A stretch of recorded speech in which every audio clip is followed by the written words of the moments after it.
Good morning students. हमारा science का chapter 4 थोड़ा सा रह गया था, उसी को आज पूरा करेंगे अपन।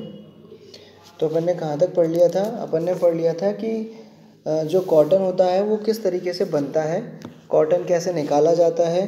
अब उसकी जो बाकी की जो प्रोसेस बची है उसके बारे में आज थोड़ा सा और बताऊँगा मैं आपको।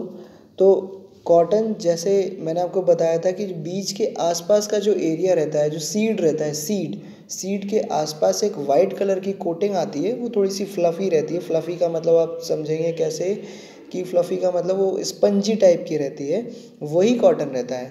अब वही कॉटन कहाँ पे जाता है? प्रोसेस होने के लिए जाता है, जिसको बोलते हैं गिनिंग प्रोसेस, जो मैंने पिछले वाले वीडियो में आपको बताई थी। अब उसके आगे production of cotton fabric from cotton fibre, यानी कि कॉटन फैब्रिक से कॉटन फाइबर कैसे बनाया जाता है। लिंट का मतलब होता है कि जिस जगह पे वो बनाते हैं उसको बोलते हैं लिंट, है ना। कॉटन सीड्स को और कॉटन को अलग करते हैं, उस जगह को अपन बोलते हैं लिंट। ठीक। अब lint and cotton fibre undergo the following process during the manufacture of fabric, यानी कि लिंट और जो कॉटन फाइबर होता है वो अंडरगोज, यानी कि वो फैक्ट्रीज़ के अंदर मैन्युफैक्चर होने जाता है, उसी से धागे बनाए जाते हैं। तो कैसे बनाए जाते हैं? सबसे पहले होता है कार्डनिंग। कार्डनिंग में क्या होता है? The raw cotton of a bales और lint are beaten into shreds to form a fluffy mass. अब इसमें क्या होता है? जो रॉ कॉटन होता है, यानी कि जो हमको सीधे डायरेक्ट जो प्लांट से मिला है, उस वाले कॉटन को हम बहुत ज़्यादा मारते हैं। किसी से भी मार सकते हैं, डंडे से मारते हैं वो, और धागे वागे से भी मारते हैं, आपने देखा होगा कभी। हाँ, और उससे वो क्यों मारते हैं? क्योंकि वो बहुत ज़्यादा फ्लफ़ी हो जाए, यानी कि वो उसके जो रेशेस होते हैं वो बिल्कुल अलग अलग हो जाएं, इसीलिए वो उसको मारते हैं। This process of beating is lint is called carding. अब इसी प्रोसेस को, जो बीटनिंग वाली जो प्रोसेस है, जो मारने वाली जो प्रोसेस है, इसी को हम बोलते हैं carding. The carded lint is cleaned to remove straw, dried leaves etc। अब इसमें क्या होता है? मारने से उसके अंदर जो भी फालतू का जो मटेरियल है, जैसे मान लो कि हमने जब पेड़ से रुई निकाली तो उसमें थोड़ी बहुत लकड़ियाँ भी टूट के गिर गई, और भी चीज़ें उसमें, पत्तियाँ गिर गई, और भी चीज़ें उसमें गिर गई। तो ये मारने से क्या है, वो रुई अलग अलग होती जाती है, तो उससे हमको उसमें जो भी खामियां रहती हैं, जो भी उसमें मिला रहता है, वो हमको अलग दिख जाता है कि हाँ, इसमें ये सारी चीज़ें मिली हैं, तो हम इसको हटा लेते हैं, तो वो हम निकाल सकते हैं। उसके बाद होता है कॉम्बनिंग। The craded and cleaned cotton is feed into a machine which combs and straighten the fibers। अब क्या होता है? कॉम्बिंग एक मशीन होती है जिसमें जो हमने जो अभी कॉटन साफ़ किए, जो रुई साफ़ की है, इसको हम डालते हैं पूरा का पूरा मशीन में। और मशीन क्या करता है? मशीन एक लंबे लंबे उसमें धागे बनाता हुआ चला जाता है, जिसको हम बोलते हैं फाइबर्स। फाइबर्स को ही इंग्लिश में, हिंदी में बोलते हैं धागे। तो वो लंबे लंबे धागे बनाता हुआ चला जाता है कॉटन के। उसके बाद formation of silver. Another machine converts the combined and straighten fibre into a rope like strand of cotton fibres called silver. आपने देखा होगा घर में जब मम्मी लोग या दादी लोग या नानी लोग स्वेटर बुनती हैं, तो वो एक दूसरे के ऊपर धागे करती चली जाती है ना। वही वाली एक मशीन होती है, वैसे ही वो क्या करती है, जो पतले पतले जो धागे हैं वो एक दूसरे के ऊपर, बहुत पतले जो धागे होते हैं, एक दूसरे के ऊपर बुनते हैं। और उसी बुनने को, उस बुनने से क्या होता है, एक रस्सी तैयार हो जाती है, थोड़ी सी मोटी सी, हल्की सी, ज़्यादा मोटी नहीं। आप ऐसा मत समझिएगा कि वो वाली रस्सी है जिससे हम यूज़ करते हैं, वो वाली नहीं, थोड़ी पतली सी, वो एक मोटा धागा टाइप का बनता जाता है, उसको हम बोलते हैं सिल्वर। अब सिल्वर इज स्पंग इनटू यान। यान का मतलब होता है एक जत्था, गट्ठा। आपने देखा होगा मार्केट में भी मिलता है, जैसे अभी सर्दियाँ चालू हो रही हैं तो मार्केट में वो रुई का गोला मिलेगा, उसको बोलते हैं यान। ठीक है। Silver is liquid and spun in another machine and thus converted into a strong yarn. अब क्या होता है, जो सिल्वर हमने बनाया, जो धागे जो बुने हैं एक दूसरे के ऊपर, और उससे जो मोटी सी थोड़ी सी रस्सी बनी है, उस रस्सी को हमने पहले तो धोया, पूरा गीला कर दिया उसको। धोने के बाद उसको थोड़ा सुखाया, और सुखाने के बाद उसको एक स्ट्रॉन्ग यान में कन्वर्ट कर दिया, यानी एक मोटे से जत्थे में कन्वर्ट कर दिया उसको, जो कि बहुत ज़्यादा स्ट्रॉन्ग होता है, उसमें हमने कन्वर्ट कर दिया। द यान और thread is wounded on big reels called boonings. Yarn is used for making cloth. Cottage industry use handlooms to weave cloth on a small scale. अब उस यान का क्या होता है, एक बड़ा सा चरखा देखा होगा आपने, वो गांधी जी का चरखा देखा था, सबको याद होगा गांधी जी का चरखा। गांधी जी के चरखे पे क्या है, साइड में तो रखा रहता है यान, और एक धागा चढ़ा देते हैं उसके ऊपर, फिर उस यान को, उस चरखे को बार बार घुमाते रहते हैं, जिससे कि वो धागा बनाता जाता है, बनाता जाता है, बनाता जाता है, तो वो धागा बनता जाता है। उसी से उसको हम क्या बोलते हैं, वो बिग जो रील कॉल्ड, उसको हम बोलते हैं बूबिंग। और yarn is use to make cloth, और यान से ही क्या बनते हैं, कपड़े बनते हैं। Cottage industry use handlooms to weave cloth on a small scale. अब जो कॉटेज इंडस्ट्रीज़ हैं, यानी कि जो कपड़े बनाने वाली जो बड़ी बड़ी इंडस्ट्रीज़ हैं, इंडस्ट्रीज़ को जब बोलेंगे फैक्ट्रीज़ हैं, वो क्या करती हैं, वो handlooms use handlooms to weave cloths. वो हैंडलूम्स उनको बोलते हैं जो हाथ से बुनते हैं, बुनकर वो लोग उनको रखती हैं, और जो कि कपड़ा बनाते हैं। On a large scale cotton cloth are made on big machines called power looms. अब बहुत ज़्यादा बड़ी बड़ी फैक्ट्रीज़ बहुत ज़्यादा बुनकरों को रखती हैं, बड़ी मशीन्स भी रखती हैं, और उन मशीन्स को हम बोलते हैं पावर लूम्स, ठीक है, जो कपड़े बनाती हैं। अब आगे, the yarn is placed length wise on the frame of a loom. अब यार्न क्या होता है, वो लेंथ के हिसाब से, यानी कि अलग अलग साइज़ के हिसाब से उसको रखा जाता है, किस पे, एक फ्रेम पे रखा जाता है, लूम की फ्रेम पे। लूम की फ्रेम है, यानी कि मशीन की एक फ्रेम पे रखा जाता है उसको।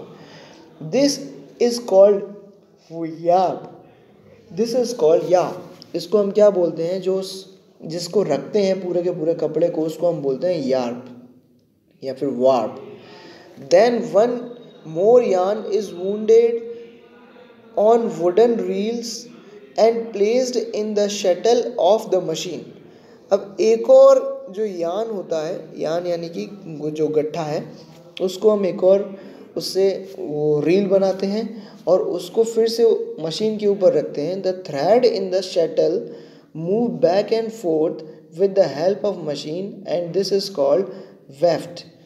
अब क्या होता है कि मशीन में एक छोटा सा शटल होता है, शटल यानी कि एक छोटा सा टुकड़ा रहता है, वो आगे पीछे घूमता है। Move back and fourth, back and fourth का मतलब होता है आगे पीछे घूमना, तो वो आगे पीछे होता है मशीन के अंदर, और उसको बोलते हैं हम वेफ्ट। अब वो आगे पीछे होके क्या करता है, वो आगे पीछे जब होता है तो उससे धागा बुनता जाता है, एक दूसरे के ऊपर धागा चढ़ता है, उसी से चढ़ता है। During weaving the weft thread cross over and under the wrap thread alternatively the cotton fabric thus produced is of the natural color of cotton, hence it is called grey fabric। अब ये weaving के time, weaving यानी कि बुनाई के time पे जो thread होता है, जो धागा होता है, वो एक के बाद एक चढ़ता जाता है, क्रॉस ओवर यानी कि पहले चढ़ता है, फिर नीचे उतरता है, फिर चढ़ता है, फिर नीचे उतरता है, बुनता है वो एक तरीके से, ये बार बार होता है। और इसको हम क्या बोलते हैं, इसको हम बोलते हैं ग्रे फैब्रिक, यानी कि ग्रे फैब्रिक हम इसको बोलते हैं। To change grey fabric into white one it is bleached with bleaching powder. The white fabric is then dyed into various colours. अब क्या होता है, अब ये तो हो गया ग्रे कलर का, वाइट कलर का तो रहा नहीं, तो हम क्या करते हैं, वाइट कलर के जो ग्रे कलर का जो फैब्रिक है उसको हम ब्लीच करते हैं, ब्लीचिंग पाउडर से हम ब्लीच करते हैं, जिससे कि उसका कलर वाइट निकल जाता है। और अगर हमको और भी अगर कलर यूज़ करना है तो हम ये ब्लीचिंग पाउडर अलग अलग कलर के आते हैं, वो उसमें डाल देते हैं, तो वो अलग कलर का बन जाता है। अब यूज़ ऑफ कॉटन, कॉटन के क्या यूज़ हैं। Cotton is used only, cotton fabric is not only used for dress material but it has many other uses also. Some of them has been listed below. यानी कि cotton के जो fabric हैं वो सिर्फ़ और सिर्फ ड्रेस बनाने के लिए काम में नहीं आते, वो और भी चीज़ों के लिए काम में आते हैं। अब कौन कौन सी चीज़ों के लिए काम में आते हैं वो इसमें लिखे हुए हैं।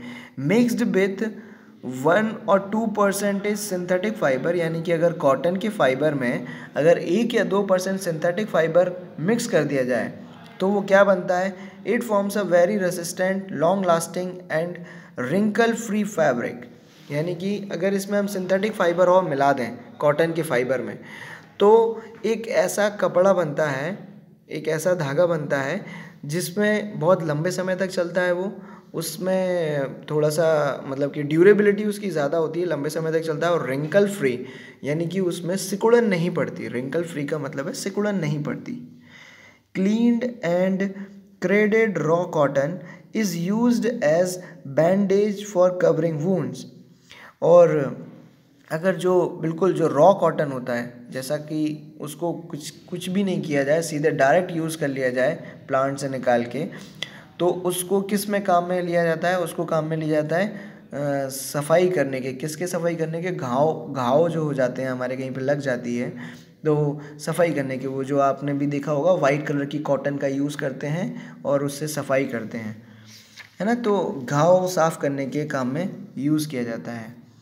और it is filled in pillow, quilts and mattress. और जो कॉटन होती है उसको किस किस में भरा जाता है, उसको तकियों में भरा जाता है, गद्दों में भरा जाता है और रजाइयों में भी भरा जाता है। The superior grade cotton is used for manufacturing rayon and superior grade paper which is used to make currency note and government stamps paper. अब अच्छी ग्रेड की जो कॉटन होती है, यानी कि अच्छी क्वालिटी की जो कॉटन होती है, वो रेयॉन बनाने के काम आती है। रेयॉन भी एक तरीके का धागा होता है जो कि बहुत ज़्यादा उसमें स्ट्रेंथ होती है, बहुत मजबूत धागा होता है, वो बनाने के काम आता है। या फिर पेपर बनाने के काम आता है। पेपर में कौन सा, जो करेंसी नोट होती है, यानी कि जो हमारे पैसे चलते हैं नोट वाले जो पैसे होते हैं ना, वो बनाने के काम आता है। और साथ में स्टाम्प पेपर्स भी बनाने के काम आता है। कॉटन से ही बनाते हैं वो स्टाम्प पेपर्स। वो वाला पेपर आपने भी देखा होगा अगर, या फिर कभी देखना, स्टाम्प पेपर का जो नोट रहता है वो थोड़ा सा अलग रहता है। वो इसीलिए अलग रहता है, वो थोड़ा कपड़े जैसा लगता है, वो इसीलिए लगता है क्योंकि उसमें कॉटन मिली होती है। High quality printing paper is manufactured for interior grade cotton. अब एक बहुत ही हाई क्वालिटी का, यानी कि बहुत अच्छा एक प्रिंटिंग पेपर यूज़ किया जाता है। वो क्यों यूज़ किया जाता है, वो इसलिए यूज़ किया जाता है, इंफीरियर ग्रेड कॉटन का रहता है वो क्या बनाने के काम आता है, प्रिंटिंग पेपर बनाने के काम आता है। Cotton also absorb a lot of water, hence it is used as mops to clean the floor.